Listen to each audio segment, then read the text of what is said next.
ఏ చేతులతోనైతే విద్యార్థి నిరుద్యోగ జంగ్ సైరన్ కార్యక్రమాన్ని మోగించినమో ఆ కార్యక్రమంలో మీరందరూ అండగా నిలబడి ఆ రోజు నేను తీసుకున్న కార్యక్రమంలో వేలాది మంది పాల్గొన్నప్పుడు నేను ఆ విద్యార్థులకు ఒక మాట చెప్పిన, మీకు ఉద్యోగాలు రావాలి అనంటే ముఖ్యమంత్రి కుర్చీలో మంత్రుల కుర్చీలో ఉన్న వాళ్ళ ఉద్యోగాలు ఊడాలి, అప్పుడే మీకు ఉద్యోగాలు వస్తాయని ఆనాడు చెప్పడం జరిగింది.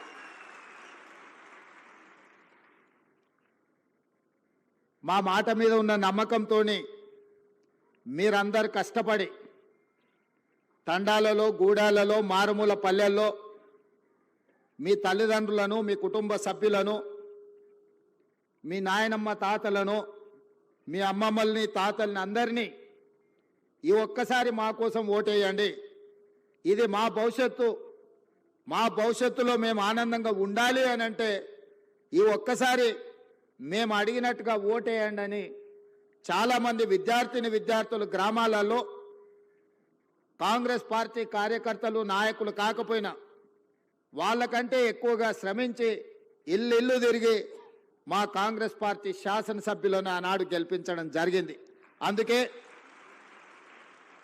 అందుకే ఈ తెలంగాణ రాష్ట్రంలో 65 మంది శాసనసభ్యులను గెలిపించుకొని పక్కా ప్రభుత్వాన్ని ఏర్పాటు చేసి డిసెంబర్ 7, 2023 నాడు ఎల్బీ స్టేడియంలో వేలాది మంది సమక్షంలో మా కుటుంబ సభ్యుల కళ్ళల్లో ఆనందం చూస్తూ మేమందరం ముఖ్యమంత్రిగా మంత్రులుగా ప్రమాణ స్వీకారం చేపట్టడం జరిగింది.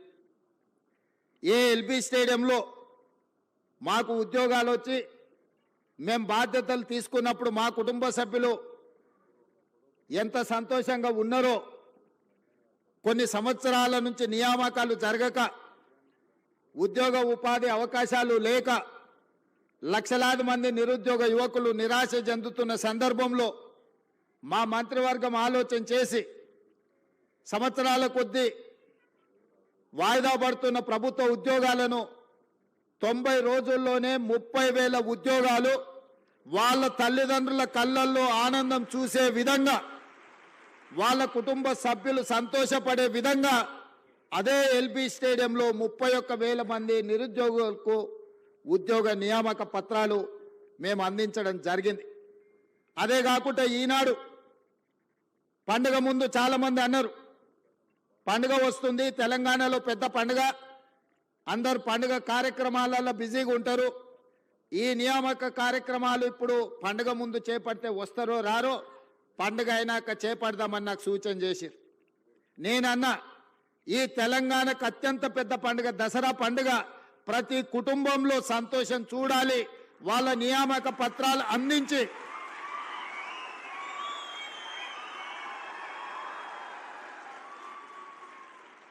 $1,635 మందికి ఉద్యోగ నియామక పత్రాలు అందించడం ద్వారా ప్రతి వాళ్ళ కుటుంబాలలో ఏ విధంగా అయితే మనకు బాధ్యత వచ్చినప్పుడు, పదవులు వచ్చినప్పుడు మన కుటుంబ సభ్యులు సంతోషపడ్డారో, ఇవాళ వాళ్ళకు కూడా ఉద్యోగ నియామక పత్రాలు ఇస్తే వాళ్ళ తల్లిదండ్రులు కూడా అంతే సంతోషంగా దసరా పండుగ చేసుకుంటారు, వాళ్ళ కళ్ళల్లో ఆనందం చూడాలి.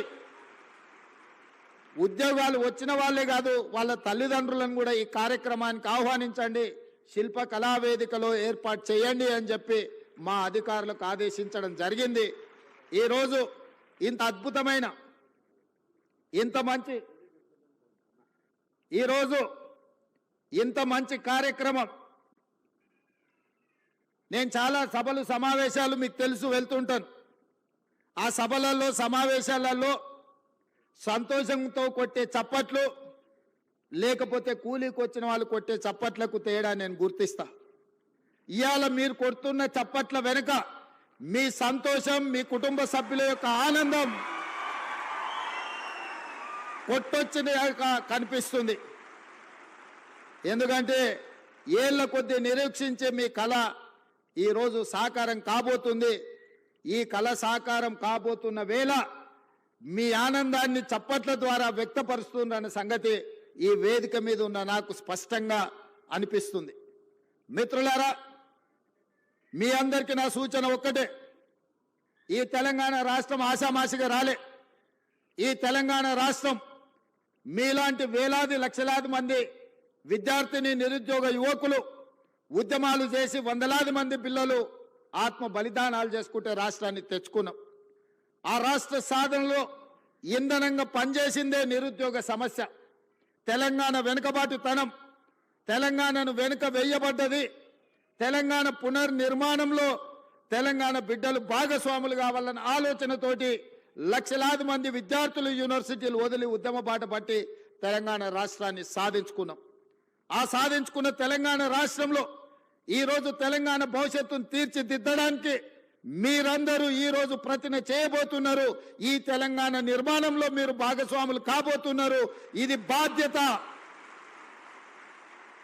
ఇది బాధ్యతనే కాదు, ఇది ఒక భావోద్వేగం.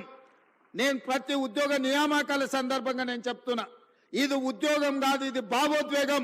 ఈ తెలంగాణ నిర్మాణంలో మనం భాగస్వాములం అవుతున్నాం.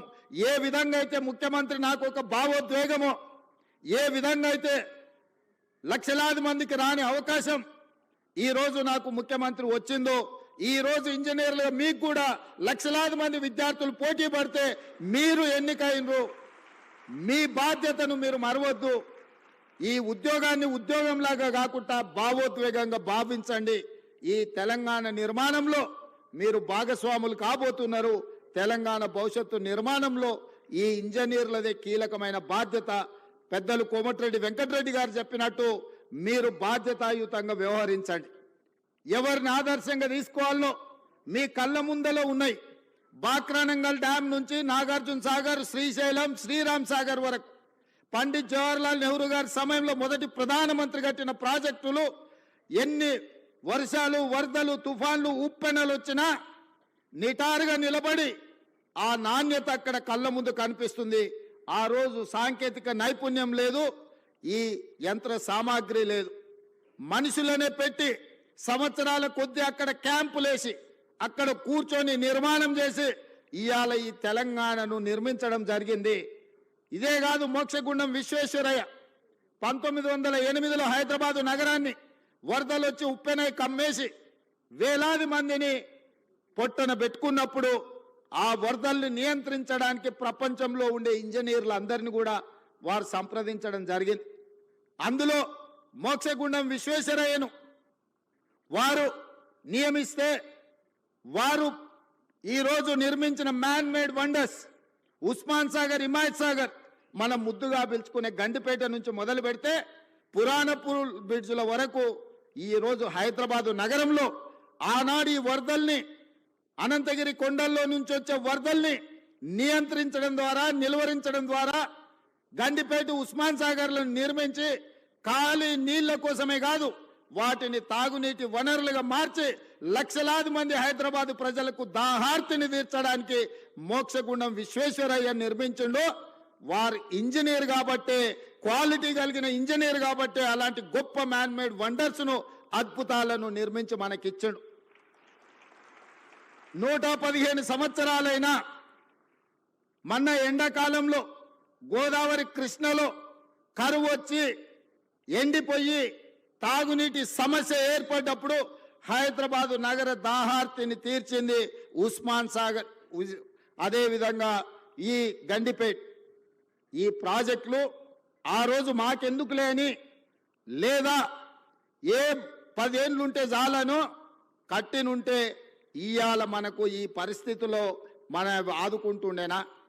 ఇవాళ మీరు ఆలోచన చేయండి. అద్భుతమైన నిర్మాణాలు ఆనాడు కట్టిన ఇంజనీర్లు, ఉస్మానియా యూనివర్సిటీ కావచ్చు, లేకపోతే హైకోర్టు కావచ్చు, ఉస్మానియా హాస్పిటల్ కావచ్చు, ఈరోజు నడుస్తున్న అసెంబ్లీ కావచ్చు, ఇట్లా చెప్పుకుంటూ వెళ్తే హైదరాబాదులో అద్భుతమైన నిర్మాణాలు ఏవైతున్నాయో ఈ హైదరాబాద్కి ఒక చారిత్రాత్మకమైన కట్టడాలను అందించి 100 సంవత్సరాలు ఈ కాలాన్ని తట్టుకొని నిలబడ్డ చార్మినార్ లాంటివి ఇంజనీర్లు కట్టబట్టి, నాణ్యత ఉండబట్టే ఇవాళ అవన్నీ ఉన్నాయి.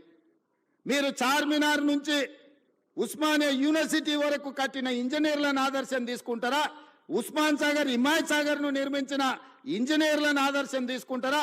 నాగార్జున సాగర్, శ్రీశైలం, శ్రీరామ్ సాగర్ కట్టిన ఇంజనీర్లను ఆదర్శంగా తీసుకుంటారా? నిజాం సాగర్ను కట్టిన ఇంజనీర్లను ఆదర్శంగా తీసుకుంటారా?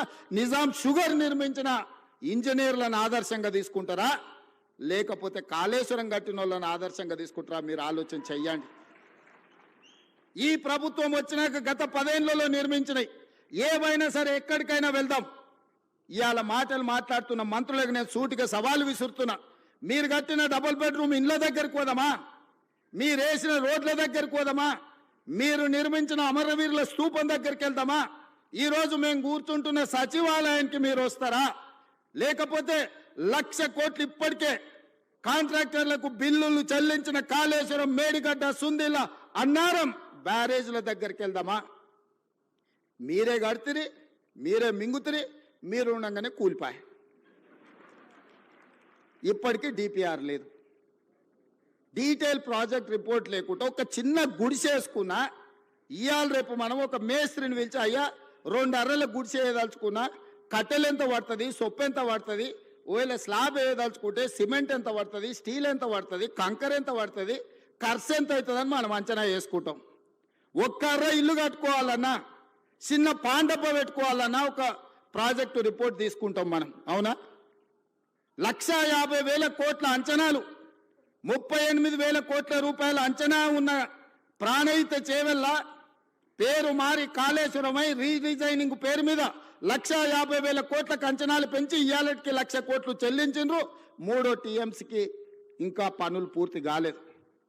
ఇంకా రిజర్వాయర్ల విషయంలో కొండపోచమ్మ మల్లన్న సాగర్ గురించి ఈరోజు వాళ్ళు మాట్లాడుతున్నారు. మల్లన్న సాగర్లో ఈరోజు నిపుణులు చెప్తున్నారు, జియోలాజికల్ సర్వే ఆఫ్ ఇండియా వాళ్ళు, అది ఎక్కడైతే నిర్మించిందో భూమిలో వర్టికల్ ఒక చీలిక ఉన్నది.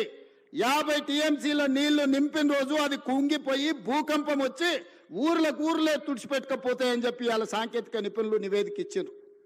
గత ప్రభుత్వం ఏ రోజు కూడా 15 టీఎంసీల కంటే ఎక్కువ నీళ్లు నింపలేదు.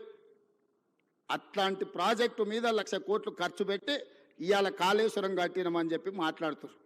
నేను ఒకటే అడుగుతున్నా, ఈరోజు జరిగిన ప్రాజెక్టులో జరిగిన కమిషను ఈరోజు సాంకేతిక నైపుణ్యం మీద కొంతమేరకే విచారణ చేస్తుంది. బెస్ట్ సాంకేతిక నిపుణులను నియమిద్దాం. మీరు ఎక్కడ కట్టినరు, ఎట్లా కట్టినరు, దీని వెనకాల ఉన్న మర్మం ఏందో ఆలోచన చేద్దాం. ఈ గత 10 ఏళ్లలో జరిగిన నిర్మాణాలు మీరు ఏదైనా తీసుకోండి, మీ ఊర్లో కట్టిన చెక్ డ్యాములు తీసుకోండి, మీ ఊర్లో వేసిన రోడ్లను తీసుకోండి,